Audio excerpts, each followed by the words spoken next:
Hello, my friend. I have a special invitation for you. I have a new, potent, concentrated group coaching program called Crucible. We begin on April 10th. You can go check out timewitchery.com/crucible, and I'm going to tell you all about it at the end of the show. So if you're interested, stay tuned.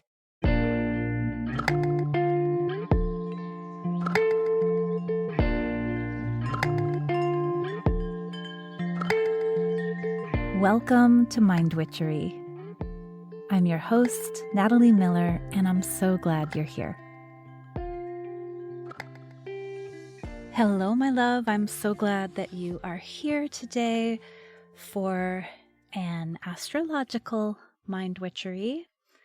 We're talking today about the full moon in Aries, which is happening October 9th for our North American and European witches, and October 10th for those down under, and from my East Coast of the United States perspective, way east. Hold on to your hat, my love, for this full moon because it is intense. It's intense. And as you know, if you listen to Mind Witchery, for me, astrology is a symbology that encourages us to pay attention to certain energies and concepts in our lives. It's a metaphorical way of engaging with our reality that yields deeper truths. So I'm not really interested in predictive astrology, like here's what's going to happen. What I'm interested in is how the symbology of the planets is asking us to attune to different vibes and pay attention to different aspects and elements of our lives. So when I say this is intensity, really what I'm saying is we are invited into an experience of intensity. It doesn't mean that the moon is causing intensity. It means that we have this opportunity to attune to, almost like a radio station, right? We're kind of turning the dial to what feels a lot. What feels, it's like, I'm not even saying like, it's like, it doesn't feel like a lot. It feels a lot. And the symbology suggests lots of reasons for this kind of attunement in this moment. One is that this full moon is in Aries. And Aries is the sign of cardinal fire. Aries is striking a match. Aries is a grenade. Aries is the little blowtorch. It is cardinal, meaning initiatory, beginning, and fire, meaning action, transformation, change. It's sort of perfect that this episode is nestled within my little mini series on expanding our capacities. It's like right on time because the full moon in Aries, I've decided to say this is a rebirth for reasons I will explain, but it is considered in many systems of astrology the beginning of the zodiac. It is the spark. It is let there be light. It is the initiatory fire. So that's one part that's kind of intense because Aries is kind of intense. Another part is that Saturn and Uranus, two planets that mean very opposite things, are in almost exactly a square relationship. And Saturn and Uranus have been squaring one another. They did a couple of times in 2021. This is kind of finishing it up. And so with Saturn, which symbolizes boundaries and no and systems and structures, right? Saturn, which for a very long time marked for us, yep, that is the end. That is the end of our solar system. When Saturn is squaring Uranus, who symbolizes what? Change, difference, revolution. Uranus, which is one planet beyond where we thought everything ended, and Uranus, which behaves differently than any other planet we knew. Uranus, who says, how could this be different? Uranus, who says, what else is there to consider? Do you like my When Uranus is squaring Saturn, I love this image that my astrology teacher, Austin Kopic, taught me. It's like when two planets are squaring, they pull up at the same time at a four-way stop. So boundaries and systems and structures and no are on one car at this intersection. And then the other one is like, fuck it. And yeah, and what else? And your rules are bullshit, right? These are the two cars that are arriving at the intersection at the same time. And so that's the negotiation that we're having. And that's intense. That's a lot to sort of both honor, yeah, we need boundaries and we need systems and we need to know what's going on. And also at the same time, sometimes our structures are too confining or not completely truthful and need to be able to shift and evolve and change. And sometimes actually what we need is bigger freedom. Like those two concepts coming together make this a moment where we're saying, how do we rebuild, renovate our systems and structures in a way that actually creates more freedom, more capacity for truth and evolution? That's intense. Okay, but wait, there's more. In this lunation, our full moon is conjoining Chiron. And Chiron is a planet of kind of unending healing. Chiron symbolizes the wound and the woundedness that we are here to learn to heal. And so in this mix also, besides the moon being in Aries, the sign of cardinal fire, is this kind of sensitivity to where we are most deeply working on greater harmony and health and healing. So that's a lot. Now, very happily, in this lunation, the sun is conjoining Venus. Whew, thank goodness. The sun is conjoining Venus, and not only is the sun conjoining Venus, but remember, in a full moon, the sun is in the sign opposite. So if the moon is in Aries, that means that the sun with Venus is in Libra. And this is a balm in some ways. And this is like excellent lighting for this moment. And in other ways, this is a reminder and illumination of how important harmony is. How important true, harmonious, just connection is. And that's beautiful in this moment, because in this moment, what we are really invited to do is to more fully love and accept ourselves, and to do this next level of creating systems and structures in our worlds, in our work, systems and structures in which we are free to be fully ourselves. Okay?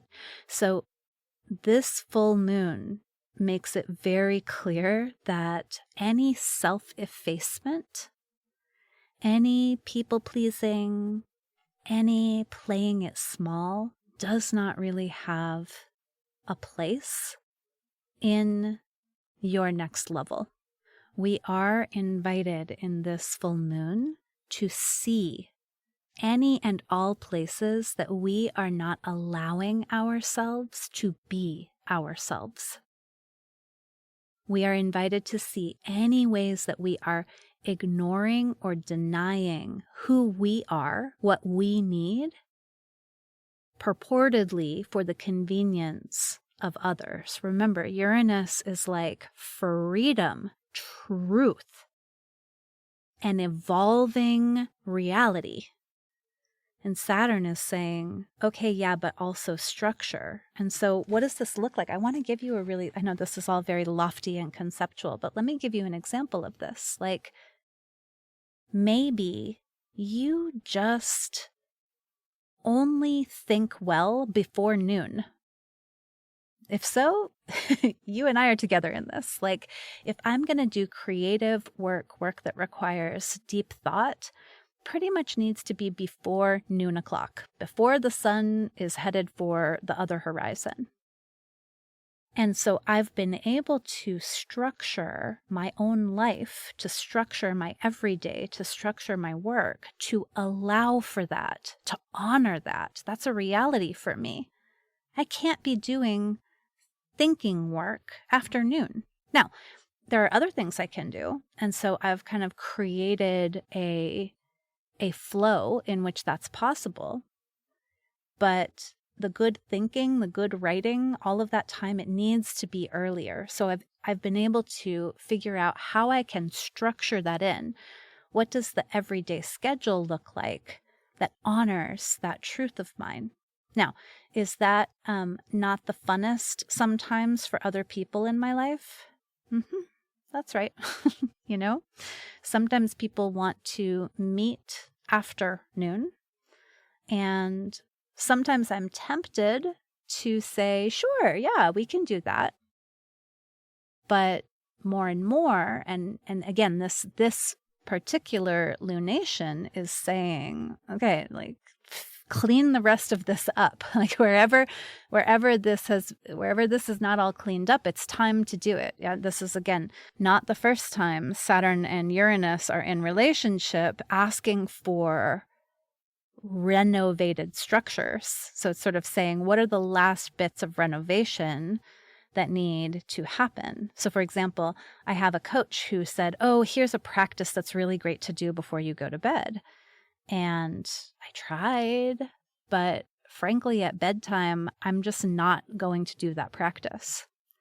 So to honor my truth, to honor myself, to go my own way, what I decided is that, you know what, I'm going to do this practice in the morning. And so I started doing the practice in the morning, and lo and behold, I actually do it, and it works really well. Yeah? So that's what kind of this is about. All right, so I've kind of jumped in already to the questions. You can tell there's just a lot of energy, a lot to say and a lot of energy with this lunation. But let me share with you the official questions. And what I mean by the official questions is that my friend Leslie Tagorda and I wrote this book called New and Full Moon Rituals. And in this book, we give you questions for each of the lunations, and I'll go through them. If you want to have the book or you already have the book, this is on page 155 of New and Full Moon Rituals. And, I invite you to, whether you're listening or reading, to take these questions into actual journaling. like pen and paper. Oh, it could be like keypad and keyboard if you need, but really like journal about these. Spend a moment with these questions. In the full moon, we see further in the dark. Right? The light of the sun illuminates the moon, and we have a lot of ability. We have an invitation also to really look at how we are and where we are. So I hope you'll take advantage of that.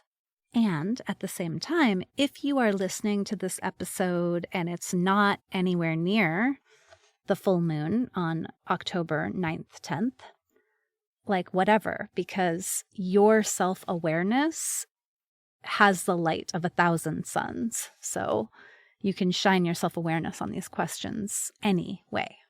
Okay, so here's the first question at long last. What systems have you broken free from over the last 18 months? What systems have you broken free from? And in doing so, what have you discovered about yourself and about the world? Like, where have you broken free? And this honestly could be a workplace. This could be the PTA. This could be a conditioned way of being. Okay, second question. Think of a relationship, like a collaboration or a partnership, a client that didn't work out the way you wanted. What can you now see that helps you to move on with grace and gratitude? This is very Sun plus Venus opposing Moon plus Chiron. It's saying, okay, but how did this actually work out for you? Yes, it hurt. Yes, it wasn't what you wanted. But how is it contributing to your healing? What did you get? What did you learn? What did you discover? Like, how can you honor that even though this relationship didn't turn out the way you wanted it, it gave you gifts. It taught you things. It helped you to see yourself differently. I do want to add a little caveat here. When you're thinking about what you learned about yourself, we aren't looking for criticisms. We're not going for, oh, I learned I'm a terrible judge of character, or I learned that I can't trust anyone, or I learned I am incredibly weak. You know, what we are looking for are the gems, the pearls of wisdom. What we're looking for is what you want to keep. So maybe instead of, oh, I learned that I trust too easily, it might be, I learned to listen to my inner voice and to cultivate trust more slowly. Do you see the difference? It's like, I want to keep that. I want to keep the pearl of wisdom. You know, always listen to myself and cultivate trust more slowly. That's a lesson I want to keep. I don't really want to keep, I learned I trust too easily. Do you see what I mean? So if you have one learning that is negative, the way you can transform it is say, okay, and so what do you want to remember? Or what do you want to take forward with you? Okay, let me move to question 3. These are always like 3A and 3B, but so 3A and B. Where do you tend to self-efface or people please? And how do you feel in these places? Right? Where do you tend to self-efface or people please, and how do you feel in these places? It's a moment for looking at that and for being honest about that. All right, the fourth question for this lunation. What aspects of yourself are you still hiding or holding back? And what do you need to believe to let them shine forth? Ooh, this question goes so well with the episode from last week, which is expanding our capacity to speak truth. Yeah. What are you holding back? What are you hiding? And what do you need to believe to illuminate these parts of you? Okay. And then finally, and this is a real nod to Aries, to this moon being in Aries. How can you move your body to activate and empower your voice? I will tell you that I started very regularly doing Pilates like 3 months ago. My wonderful trainer had a baby, and instead of continuing with training, I thought, I'm kind of feeling a desire for some Pilates. And what I have found is I love it. I'm not doing mat Pilates. For those of you in the know, I'm doing like equipment. So I'm doing reformer and tower. And, basically there is a structure within which I am cultivating freedom and strength. And it is so delicious for my body. And what I've found is that as I am building this strength and flexibility in my actual body, I am finding more strength and flexibility in the way I'm showing up in my life. So I don't know, what is it for you? It's going to be different for everyone. And this is really important because for some of us, we need to like swim and flow. And for some of us, we need to pound and run and maybe even like punch. Okay? It's going to be different for everyone. For me, fluidity and gracefulness is really helpful and key. Incorporating breath very on purpose is key. But again, it's different for everyone. And so how is it that you are maybe deeply feeling called to explore moving your body, getting your body involved to support your evolution? It's always a good question, but especially for this lunation. Okay, so the last thing to just say about this moon is that the ruler of this moon, Mars rules Aries, so Mars rules the moon. Mars is very close to going retrograde. And Mars is going to be retrograde for a long time. Like, just get ready. And the symbology here is that the planet of action, the planet of let's do it, the planet of fuck this, fuck that, right? Mars is, it's where we get the word martial from. Mars is interested in making moves and taking names and,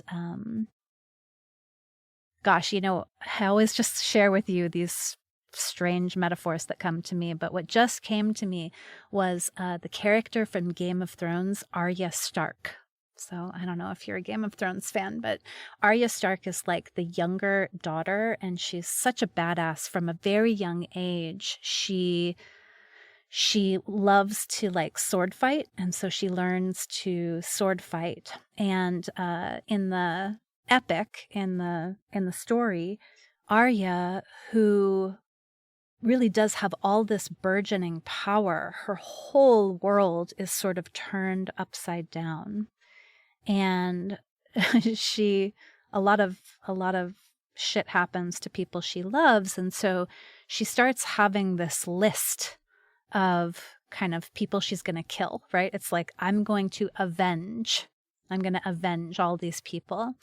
Arya Stark is very Mars energy. And in Arya's story, there's a long, long time where she can't go fast.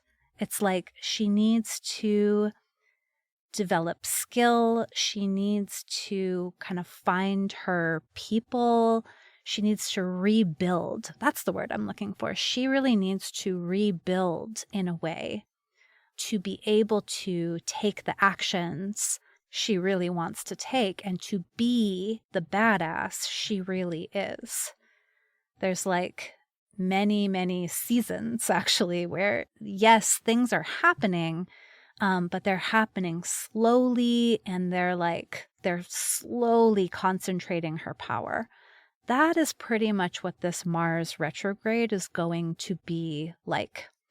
And in this lunation, where Mars is so close to beginning its retrograde, we're kind of already feeling this, whoa, whoa, whoa. Okay, we see what needs to change. We see the places that we need to be more self-honoring and less people-pleasing. We see the actions we need to take. We see where it's time to stop holding back. And yet, a lot of restructuring, a lot of energy gathering, a lot of next level conjuring, a lot of capacity expanding needs to happen in order for us to stand fully and firmly in that new order that we want to create for ourselves. If you happen to know your chart or have your chart, if you look at the house where Gemini is, the sign of Gemini is in some part of your chart. They're numbered. If you look at them, they're numbered 1 through 12. And if you want to see where exactly this Instant Pot is working, oh my gosh, that's another good metaphor. It's an instant pot. Like we hear instant and we're like, yes, I want it right now. But the energy of this moment is such that, yes, you will totally have it in 40 minutes. The Instant Pot is actually perfect because when you set the Instant Pot to cook for 8 minutes, you actually have to wait for the Instant Pot to get to the pressure so that it can cook for 8 minutes. And then you have to wait for the Instant Pot to release the pressure in many ways. Oh my gosh. Metaphors upon metaphors today. So if you want to see where the Instant Pot for you is going to be cooking and going to be creating that pressure, and where especially you'll be invited to make changes, look for where Gemini is in your chart. And then just look up, for me, I'm a Pisces rising, so it's in the 4th house for me. So it's home and family, good times. That's where I'll be doing it. And you can see where it is for you. You might also, while you're at it, look and see, where is Aries in my chart? Like, where is this lunation illuminating my opportunities for healing? As a Pisces rising, again, Aries is the 2nd house for me. So it's around money and resources. Interesting. So in this moment, something's happening. I'm seeing something around money and resources that is also kind of setting the stage for or related to a pressure cooker of change and transformation that I'm going to be experiencing in home and family.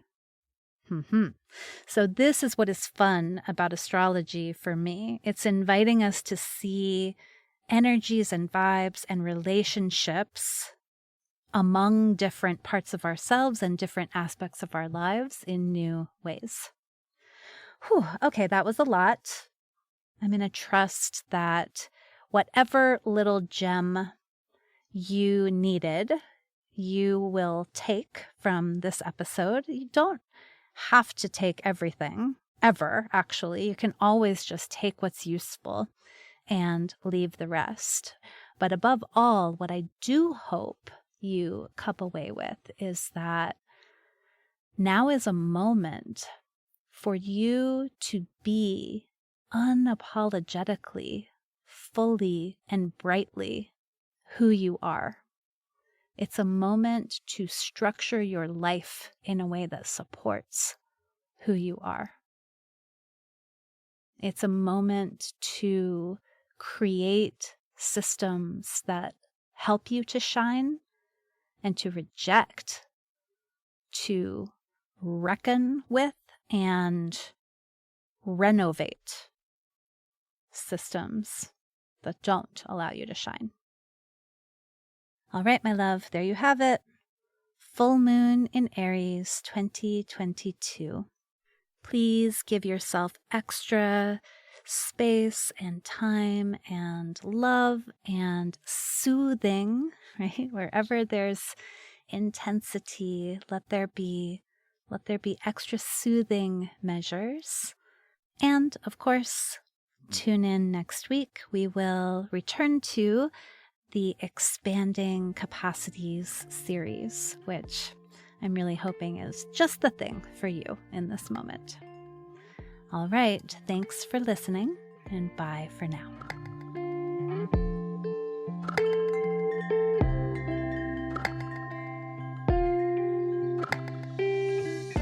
Thank you for listening to this episode of Mind Witchery. To catch all the magic I'm offering, please subscribe to the show. Or if you want a little bit of weekly witchiness in your inbox, sign up for my Sunday letter at mindwitchery.com. If today's episode made you think of a friend or loved one, your sister, your neighbor, please tell them about it. We need more magic makers in this troubled world. Like all good things, this podcast is co-created by stellar people. Our music is by fabulous DJ, artist, and producer Shammy D. Our gorgeous art is by the sorcerers at New Moon Creative. Mind Witchery is produced in conjunction with Particulate Media, K.O. Myers, executive producer. And I am Natalie Miller. Till next time. Hello. As promised, here is a little bit of info about my new group coaching program called Crucible. You know what a crucible is? A crucible is a container in which transformation occurs. It's a strong container, basically like where you melt down metals so that you can make new things. You can make alloys. And my program is called Crucible because it is designed to give you a space where you can summon the courage, the inspiration, the momentum that you need to finally take action on, to finally manifest that thing that you have been wanting to do. And what is that thing? I don't know. That thing might be a new offer if you are an entrepreneur. That thing might be the idea for the book that's been swirling around in your head. It might be an outline for that book. It might be a whole short story. That thing might be a job description for the assistant that you've been wanting to hire. That thing might be your own podcast. Whatever that thing is that you keep thinking, someday I'd really love to make this happen. Crucible says, let's do it now and let's do it together. So Crucible offers 7 weeks of group coaching. Crucible offers insight into how it is exactly that I take an idea and make it real. Right? Now, this is not about me kind of imposing my method onto you, but it is about sparking your own creativity and insisting on a self-honoring way of creating. Yeah? Crucible is about community with other people who are also making it happen. And I cannot even begin to put into words how valuable that is. how much of a difference it makes to be surrounded by other people who are expanding and growing into what's next. Crucible is in large measure about helping you to claim the time and energy that you need to create what's next. And so we'll use my anti-planner, Time Witchery, to do that. We will use co-working sessions that are hosted by Flow Club. I'm very excited about that part in particular. So Crucible is not assuming that you have the willpower and courage and time and energy to make this thing happen. In fact, Crucible says, oh yeah, let's give you a place to generate that, to generate all that you need in order to manifest what it is that you want next. So you are invited. You can go check out Crucible at timewitchery.com/crucible. We begin on April 10th. We go through April and most of May, and then we get to take off for the summer, having finally taken action on that thing that you've been toying with, flirting with, wondering about, dreaming about for so long. So again, more details at timewitchery.com/crucible. I super hope you will meet me inside.